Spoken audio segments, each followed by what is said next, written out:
The first thing, if you're going to make money, is that you're not going to get rich renting out your time. The first thing you have to do is you have to own a piece of a business. ये एक बहुत famous quote है naval Ravikant का, जो अपने आप में एक बहुत बड़े एंटरप्रेन्योर हैं और एंजल इन्वेस्टर हैं, और उन्होंने इन्वेस्ट करे बड़ी बड़ी कंपनीज में, ऊबर एंड ट्विटर में। बेसिकली वो ये समझाना चाह रहे हैं कि अगर आप एक सैलरीड एम्प्लॉय हैं और आपकी एक ही सोर्स इनकम है सैलरी, उसके बेसिस पे आप एक वेल्थ क्रिएट नहीं कर सकते हो। You should do investment in equity. आपको इक्विटी में इन्वेस्टमेंट करना चाहिए। और generally as a retail investor हम इन्वेस्ट करते हैं या तो म्यूचुअल फंड्स में एज एन इक्विटी इन्वेस्टमेंट, या फिर हम स्टॉक मार्केट में इन्वेस्ट करते हैं जो लिस्टेड स्टॉक्स होते हैं। बड़े इन्वेस्टर्स क्या करते हैं, वो प्री आईपीओ स्टॉक्स में बाय करते हैं या वो अर्ली स्टेज की कंपनीज में इन्वेस्ट करते हैं, और जब वो कंपनीज आईपीओ पे जाती है तब उनको एक बहुत स्टैगरिंग रिटर्न्स मिलते हैं, बिग रिटर्न्स मिलते हैं। आप कोई भी एग्जांपल्स उठा लीजिए, जैसे बिग वीसी कंपनीज हैं, सिकोया या फिर सॉफ्ट बैंक, और ऐसे बहुत सारी वेंचर्स कंपनी है। और रिसेंटली अगर आप देखें, स्विगी के आईपीओ में भी कुछ सेलिब्रिटीज ने प्री आईपीओ स्टॉक बाय किया और आज के टाइम पे वो अच्छा लिस्ट हुआ और अच्छे प्राइस पे है, तो उनको एक हायर रिटर्न्स मिली है। तो क्या ये अपॉर्चुनिटी, क्या ये इन्वेस्टमेंट अपॉर्चुनिटी एक रिटेल इन्वेस्टर के पास भी है, जहाँ पे उनको अर्ली स्टेज पे एंट्री मिल जाए आईपीओ से पहले, और जब वो आईपीओ पे स्टॉक लिस्ट हो उनको एग्जिट और अच्छा रिटर्न मिले। उसी अपॉर्चुनिटी के लिए आज मैं इस वीडियो में बात करने आया हूँ, वो है buying of unlisted stock. That means एक स्टॉक या एक कंपनी जिसको आप आईपीओ से पहले बाय करते हैं, उसको बोलते हैं प्री आईपीओ स्टेज या अनलिस्टेड स्टॉक प्राइस। अब इसके बारे में थोड़ा डिटेल में समझते हैं। इसका बेनिफिट क्या है कि आप जब एक अनलिस्टेड स्टॉक को बाय करते हैं तो उसके बेनिफिट्स क्या है। First benefit is early entry. आपको एक इजी एंट्री मिलती है, एक अर्ली एंट्री मिलती है जहां पे उस कंपनी के बारे में दुनिया में हर जगह बात अभी नहीं हो रही है। आपने एक कंपनी आइडेंटिफाई करी एंड उस कंपनी में आपने कुछ अपना फंड इन्वेस्ट किया, ये देख के कि उस कंपनी के आगे जाके वैल्यूएशन या उसकी आगे ग्रोथ अच्छी होगी, तो एक आपको अर्ली एंट्री मिलती है। सेकेंड, उसका क्या बेनिफिट होता है, हाई रिटर्न्स। आप कंपनी में जितना जल्दी इन्वेस्ट करते हैं विद अ वैल्यूएशन की आगे जाके उस कंपनी में और ज़्यादा अच्छी ग्रोथ है, तो आपको हाई रिटर्न्स मिलने के चांसेस ज़्यादा हैं। तो सही टाइम पे इन्वेस्ट करते हैं, अर्ली रिटर्न्स, अर्ली एंट्री करते हैं, तो हाई रिटर्न्स के चांसेस भी ज़्यादा हो जाते हैं। तो क्योंकि जब वो कंपनी आईपीओ स्टेज पे आ जाए तो ऑलरेडी एक ऐसा वैल्यूएशन कंपनी का डिफाइन हो जाता है, तो वैल्यू कुछ ऑलरेडी किसी और इन्वेस्टर्स के पास जा चुकी होती है। इसके डिसएडवांटेजेस क्या हैं जो बहुत ज़रूरी है समझना। अनलिस्टेड स्टॉक्स जो हैं उनके लिक्विडिटी रिस्क बहुत ज़्यादा है। दैट मीन्स वो इजीली ट्रेड नहीं होते हैं। जैसे मान लो आज आपने आज बाय किया, वो कल इमीडिएटली सेल नहीं हो सकते हैं, तो उनकी लिक्विडिटी नहीं है, बिकॉज मार्केट में अभी उस कंपनीज को इतना कोई जानता नहीं है। अनलिस्टेड मार्केट है तो बेसिकली उसकी ट्रेडिंग इतनी फ्रीक्वेंटली नहीं होती है। सेकेंड रिस्क क्या है, इसमें है वैल्यूएशन रिस्क। आपके पास इतनी इंफॉर्मेशन नहीं होती है कि उस कंपनी की एक्चुअल में वैल्यू कितनी है। क्या वो उस कंपनी का जो शेयर है, क्या वो एक्चुअली में 100 रुपये है, क्या वो 150 रुपये है, क्या वो 200 रुपये। क्योंकि एक तो ट्रेड नहीं हो रहा है, तो बाय एंड सेलिंग की वजह से जो वैल्यूएशन निकल के आती है वो नहीं आ रही है।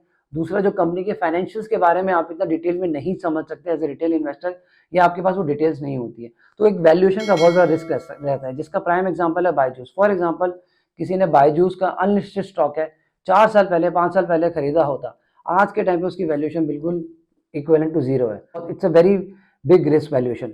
But overall scheme of things में क्या है कि अनलिस्टेड मार्केट को भी कहीं ना कहीं सेबी रेगुलेट करता है। उसकी रेगुलेशंस हैं जिसको कंपनीज फॉलो करती हैं, प्रॉपर डॉक्यूमेंटेशन के साथ प्रोसेस करती हैं। तो फिर भी एक सेबी रेगुलेटेड मार्केट है, लेकिन जो उसकी वैल्यूएशन है वो डिपेंड करती है बाइंग एंड सेलिंग पे, लिक्विडिटी पे भी, और कंपनी के फाइनेंशियल्स पे भी। अब बात करते हैं कि टैक्स का क्या इम्पैक्ट होगा। अगर आप अनलिस्टेड स्टॉक को बाय करते हैं तो उसका होल्डिंग पीरियड देखा जाता है। अगर 2 ईयर्स का उसका होल्डिंग पीरियड लेस है तो उसको शॉर्ट टर्म कैपिटल गेन लगता है, जो आपके स्लैब रेट के हिसाब से, इनकम टैक्स स्लैब रेट के हिसाब से टैक्स होता है।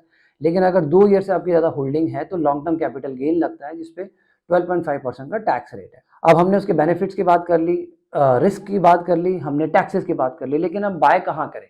बाइंग के लिए बहुत सारे प्लेटफॉर्म्स हैं, इनफैक्ट ब्रोकर्स भी हैं। जैसे जीरोधा तो नहीं करता है, बट अगर आप देखो जो ट्रेडिशनल ब्रोकर्स हैं, जैसे मोतीलाल हो गया या एसएमसी हो गया, बहुत ऐसे ब्रोकर्स हैं जो ये आजकल अपॉर्चुनिटीज देते हैं, जिनके पास एक पूल होता है इन स्टॉक्स का, जहाँ पे डिफाइंड होता है कि उनके पास इतने नंबर ऑफ स्टॉक्स हैं इस कंपनी के जो अनलिस्टेड हैं, पूल में से आपको वो हेल्प करते हैं बाय करने के लिए। तो या तो आप ऑलरेडी अपने ब्रोकर्स को रीच आउट कर सकते हैं, उनसे समझ सकते हैं कि क्या उनके पास अनलिस्टेड शेयर्स है या नहीं, या फिर कुछ एक नई फिनटेक कंपनीज हैं जिन्होंने, जिनका स्पेसिफिक बिजनेस ही यही है।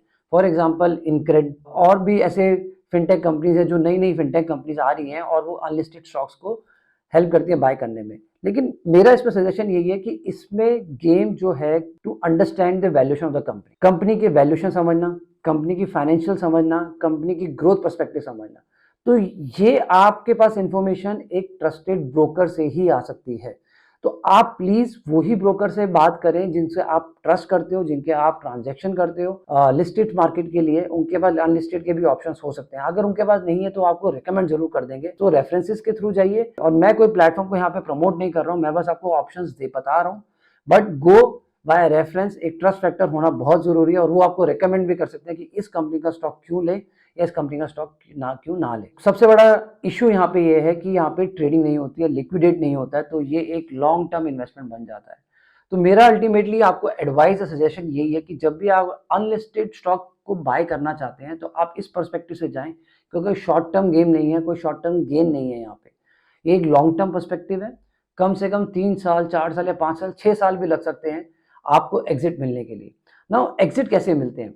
एग्जिट या तो वो स्टॉक जो आपने अनलिस्टेड बाय किया वो लिस्ट हो जाए आईपीओ में, आईपीओ के बाद भी 6 महीने का लॉक इन है, उसके बाद ही आप सेल कर सकते हैं। तो एक उस पर्सपेक्टिव जरूर ध्यान रखना कि जो आपको एग्जिट है वो बहुत लेट मिल सकती है। हो सकता है 2 साल में आईपीओ हो जाए, हो सकता है 5 साल में भी आईपीओ हो जाए, हो सकता है ना ही हो, तो आपको शायद एग्जिट ना मिले। दूसरा एग्जिट स्ट्रैटेजी ये होती है कि कंपनी ही बाय बैक कर ले, क्योंकि वो अपनी कंपनी रिस्ट्रक्चरिंग कर रहे हैं, वो रिस्ट्रक्चर शेयर्स कर रहे हैं, तो कंपनी जब बाय बैक करती है तो वो ऑप्शन आपके पास ऑप्शन आता है एग्जिट करने का। बट यू नेवर नो वो एग्जिट कब आती है, वो स्ट्रेटेजी बाय बैक कंपनी कब करती है, नहीं पता। थर्ड ऑप्शन ये कि जब प्राइवेट किसी को सेल करते हैं, फॉर एग्जांपल आपने किसी रिलेटिव को, अपने किसी फ्रेंड को, या अपने ब्रोकर को ही बोल दिया कि भाई मेरे ये स्टॉक्स जो हैं आप प्लीज किसी को सेल करवा लीजिए, मेरे को ये वैल्यू चाहिए। तो एग्जिट इसमें होना थोड़ा सा मुश्किल है, इसीलिए उतना ही फंड लगाएं जो आप लॉन्ग टर्म के लिए रख सकते हैं, आपके पास साइड में मनी हो। और ओवरऑल आई वुड सजेस्ट सिर्फ 5% of your entire portfolio allocate कीजिए। ये एक लंबी गेम है, बड़ी गेम है, एक तरीके से आप एक अर्ली स्टेज इन्वेस्टर्स बन जाते हैं ऑफ द कंपनी, और अगर वो कंपनी का फ्यूचर पर्सपेक्टिव बहुत अच्छा होता है तो रिटर्न्स भी मिलती हैं। तो वही है, अगर रिस्क है इसमें तो रिटर्न्स भी ज़्यादा ही हैं, तो बट रिस्क है इन्वेस्टमेंट अमाउंट को जीरो भी होने का, राइट। तो बहुत सोच समझ के ब्रोकर से बात करिए, अगर आप इसमें इंटरेस्टेड हैं ब्रोकर से बात करें, समझिए उसका पर्सपेक्टिव देखिए उस कंपनी का, क्या वो 2 साल में आपको एग्जिट ऑप्शन दे रहा है या नहीं दे रही है, या 3 साल में, तो उस होराइजन से जाइए, लॉन्ग टर्म पर्पस से रखिए और मिनिमम फंड ही उसमें इन्वेस्ट कीजिए। तो आई होप एक बेसिक सी नॉलेज आपको मिली है कि अनलिस्टेड स्टॉक आप कैसे बाय कर सकते हैं, कैसे अपना पोर्टफोलियो डाइवर्स कर सकते हैं, और एक लॉन्ग टर्म गेम आप भी खेल सकते हैं और अच्छी रिटर्न्स बना सकते हैं। लेट मी नो अगर आपकी कोई क्वेरी है इन द कमेंट सेक्शन, और अगर आपको ये वीडियो अच्छी लगी है और आपको लगता है कि और ऐसे टॉपिक्स पे बात करनी चाहिए तो let me know in the comment section, and please subscribe the channel. This is C A Rahul Jain signing of.